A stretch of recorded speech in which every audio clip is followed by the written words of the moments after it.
Tanse. Jen Latterut Nitsi Kason. Bagit Lake, Alberta. Virginia. Iwi hatu tamano ma. Kayas kagihawas siwian. 1950s nagihawas siyon. Gumstahik kway nagisksin. Mustahik kway tansigisip matse huto ay sinuwak. Tansigi sanagwa gift lake mina. Tansigi sumita uyak nanatuk kway auhe. Kawya hatu taman. Iguspi 1950s gift lake matunaya. Machakwantiti saga kagiwigiak. Kakiawiak mina kikchamakso. Kihay mantapwe. Guneh kawi mams ko tamanatit kigway. Magang gihmi ayanan. Gihmi upmat sanan. Atigaiks kihtamak kigwayaya utih tahkamgak. Aya. Waskataskam ko mamsuing ke mamioyanan.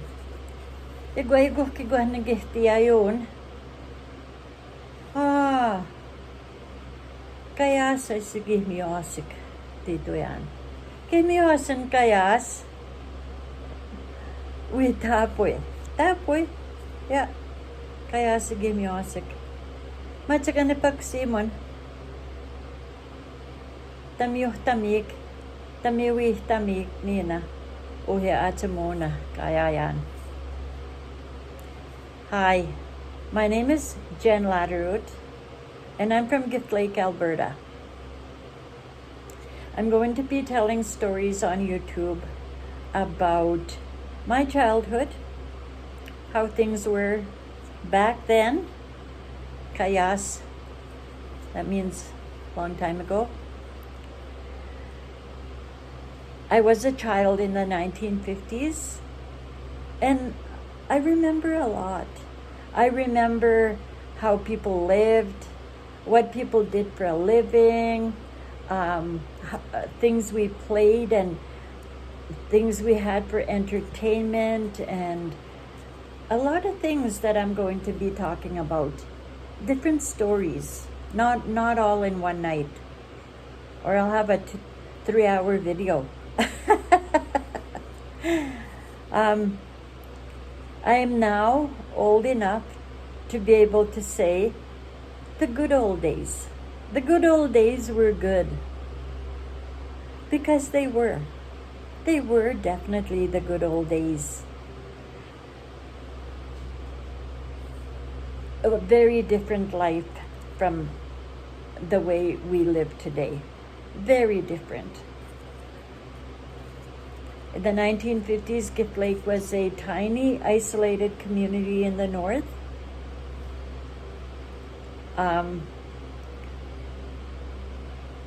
Everyone was poor. Everyone had a large family.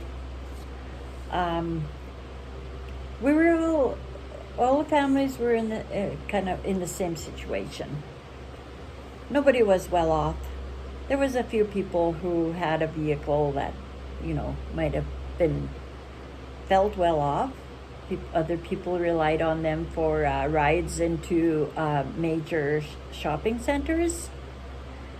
But otherwise, everybody had big families and worked hard to provide a living for their kids. Gift Lake was a busy community, very close-knit. Families helped each other out. And everyone got along. There was only about 150 people. There wasn't much in Gift Lake. We had 2 one-room schoolhouses. Yes, I went to a one-room schoolhouse. Oh my gosh. The first school was built sometime in the 1940s. One of the early settlers, Mr. Joe McDermott, donated the land that the schools were built on. So I'd like to acknowledge that. And the community people volunteered to build the schools and used their own resources. There were sawmills in Gift Lake at the time, so I'm sure that's where they got the lumber. We didn't have a store in Gift Lake. People went to the Hudson Bay that was in the First Nations in the next community, which was by horse and wagon about 3 hours one way.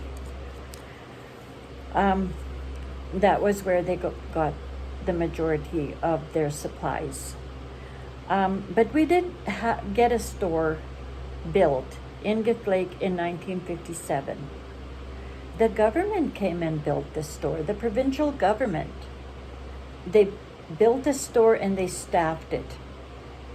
At the time, Gift Lake was known as a colony, and we were the responsibility of the provincial government. But I'm not going to talk about that. It's political, and it would take too long to explain all of that, and it would be boring. Roads in and out of Gift Lake weren't that great.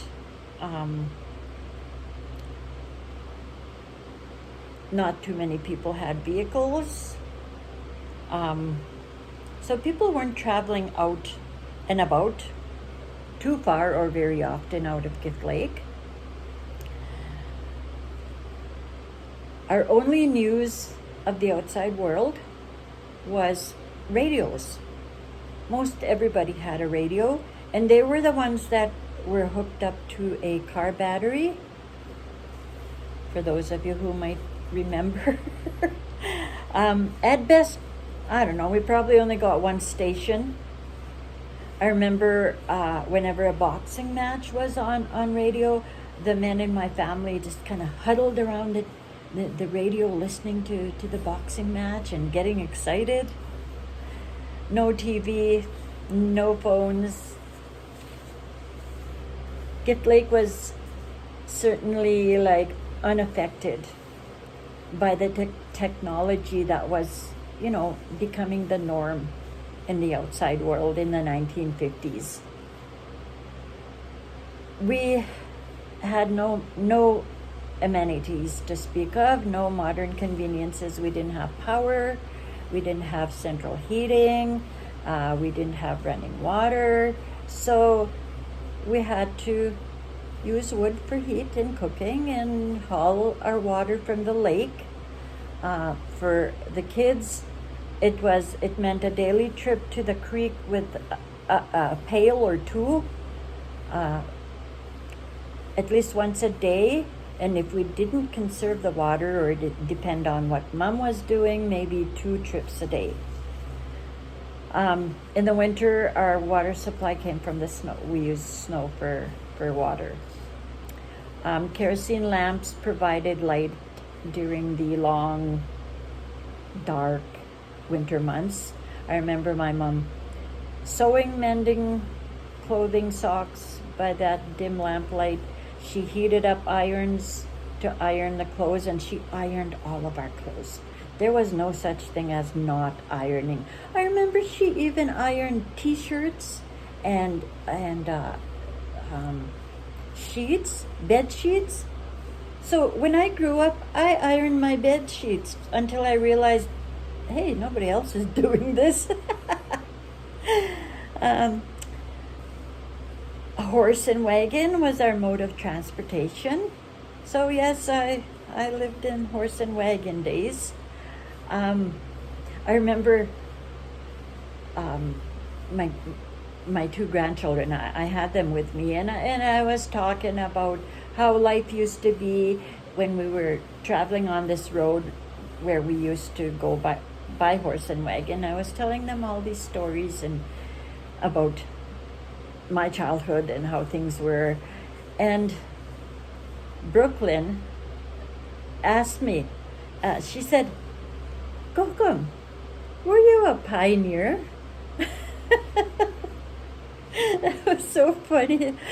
And I had to tell her, I guess I was. we had a big garden. So us kids had to do our part with helping plant, helping maintain the garden, and with the harvest. So yes, we had many chores. But you know what? We didn't complain. We didn't even think to complain about our chores because it was just a part of life. We did our chores and we're done and free to do what we want the rest of the day. So aside from our chores, our only other job was to be a kid. Yeah, I'm not sure if that's true for kids today. But we played from morning till night. No worries, no burdens. Probably the most profound statement I can make about my childhood life is that we were poor. We were very poor. But we didn't know, because nobody came and told us that we were poor. So we didn't know. And we had no model with which to compare our life. That's really something to think about. You're poor, but you don't know you're poor. But, we had food on the table. Some of it came straight out of the garden, all vegetables. We had clothes to wear. It didn't matter what they looked like or if they matched. It didn't matter that they were bought at the church mission. We felt safe. The whole community was our playground. We made our own toys and our imaginations for creative play. We had family. We lived amongst uncles and aunties, so there was a lot of cousins for playmates. And the other thing that I can say is that we didn't have a lot of expectations. We may have been very poor, but we were rich in other ways.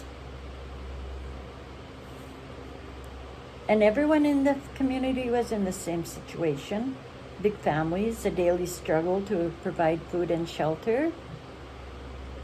People made a living by hunting. There was plenty of wildlife, fishing and planting gardens.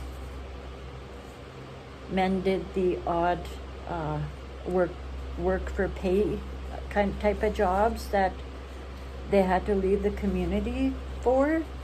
Or maybe there would be a make-work project in the community by the government. I know we had cattle up until the late 60s, I think. So that was probably like another source of revenue for my dad, and another job to look after cattle, make hay.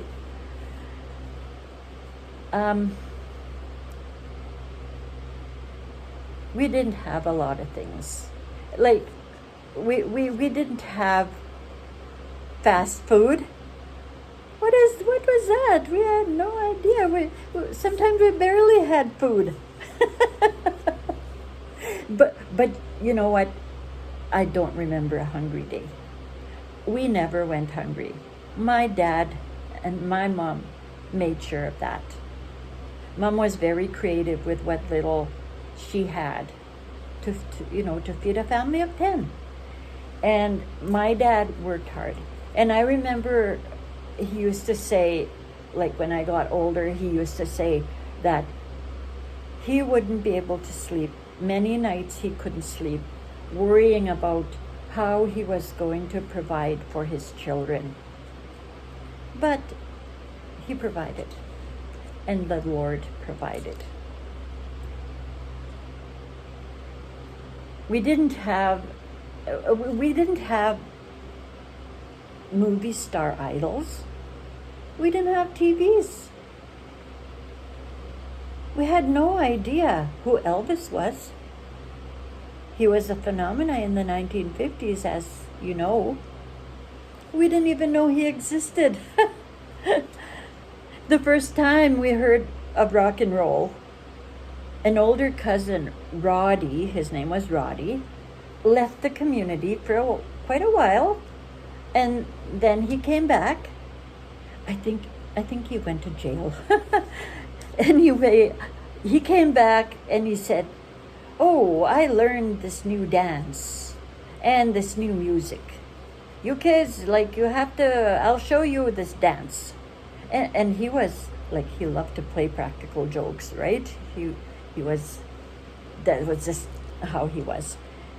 So anyway, he told us, with this new dance, you just jump around, and every once in a while, you roll around on the floor.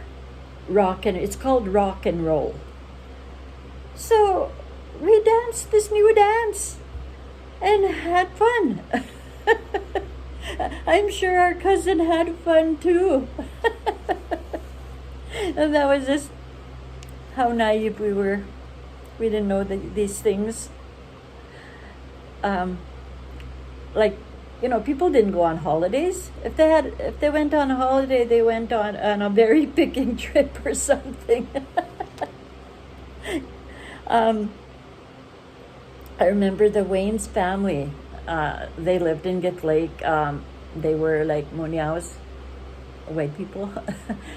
His job was to be the administrator of the colony, and his wife, Mrs. Waynes, was a teacher. She was my grade 1 teacher. And they went on holiday.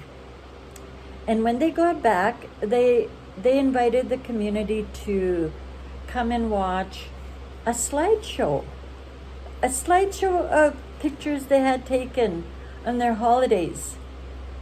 Places that we didn't know existed, that, they showed us slide after slide of where they had been, where it was, and a lot of people came. So that was like, it didn't take much to entertain us, I guess. And they didn't even feed us.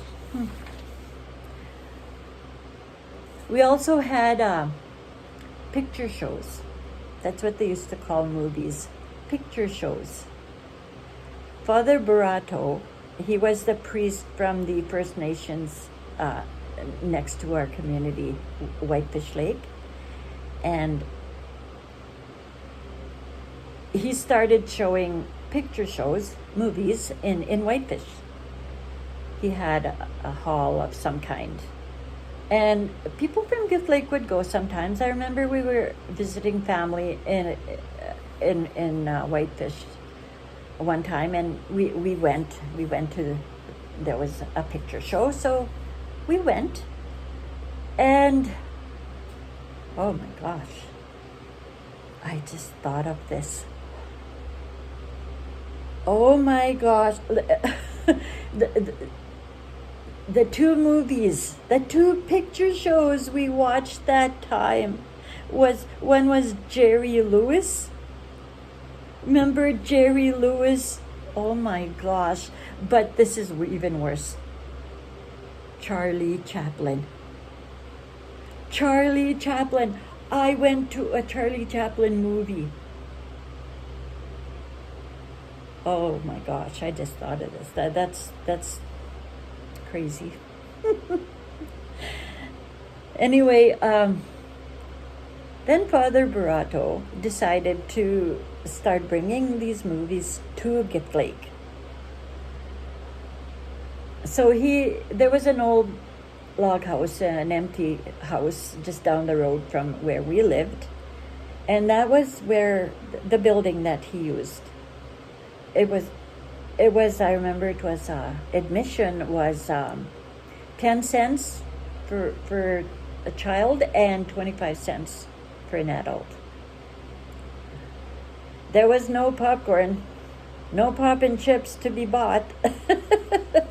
I don't even know what we sat on to watch the movie. And there were times when Mom didn't have the money to send us. It would have been like 40 cents, 50 cents for those of us that were old enough to go. But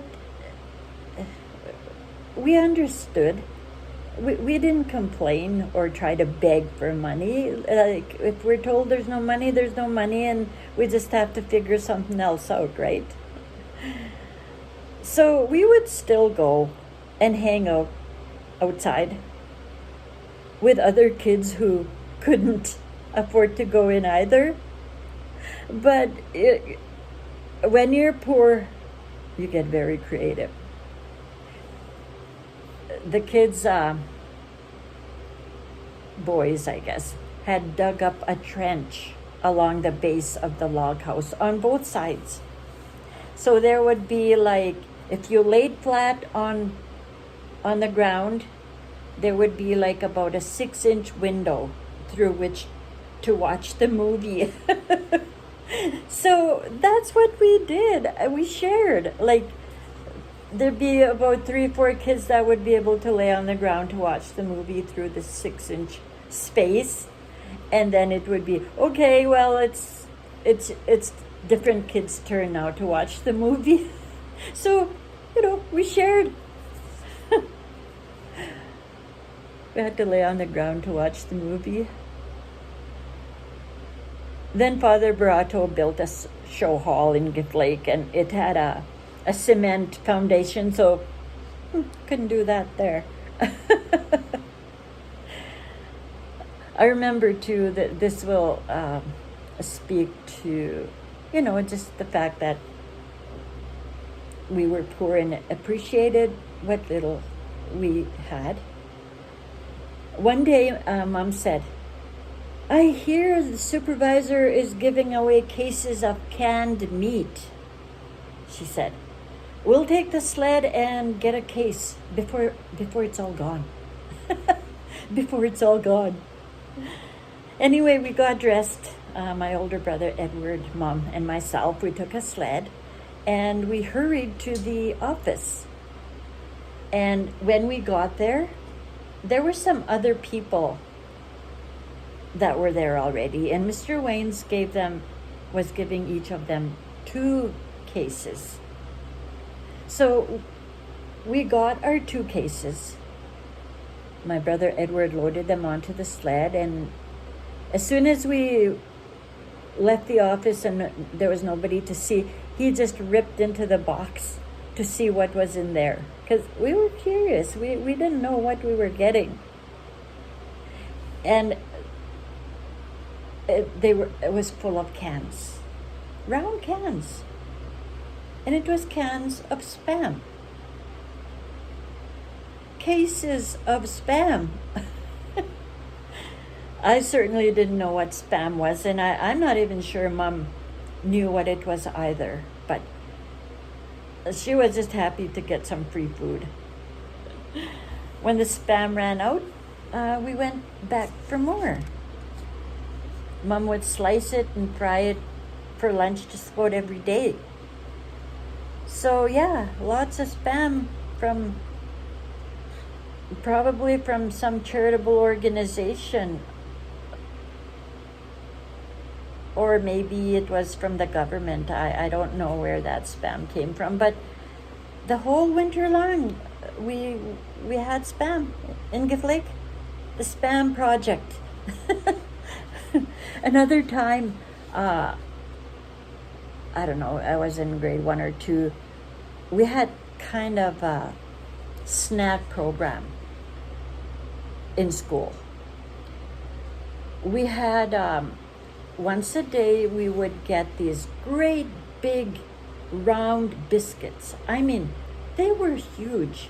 They were kind of sweet. They were kind of like a cracker, but kind of sweet, sort of like a a graham wafer, maybe, something like it.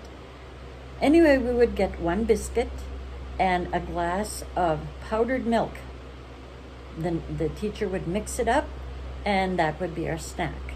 So that must have been another charitable humanitarian project. I don't know where the money came from for that, but you know, if they were looking for poor little Indian kids to feed, we sure fit the bill. You may chuckle, smile, I sure do, about how naive we were about life outside of our community. You may wonder how we could have been so content, I would use that word, content, with what little we had. But I'm happy that I saw a glimpse of a life that no longer exists, of what life was like back in the day.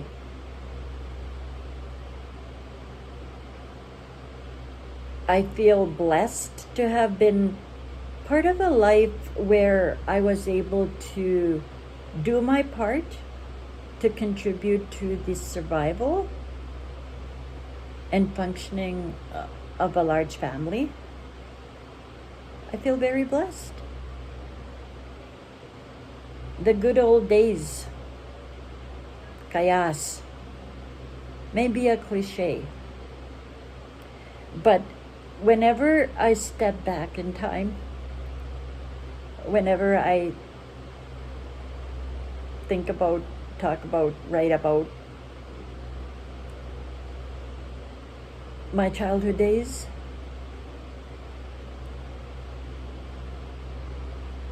the memories I have, they make me smile. So I hope you were able to smile, and maybe some of you would remember your own childhood days. Kayas Gimiosik. It was good. So I hope you enjoyed this story and that you will tune in again. Egose Maga.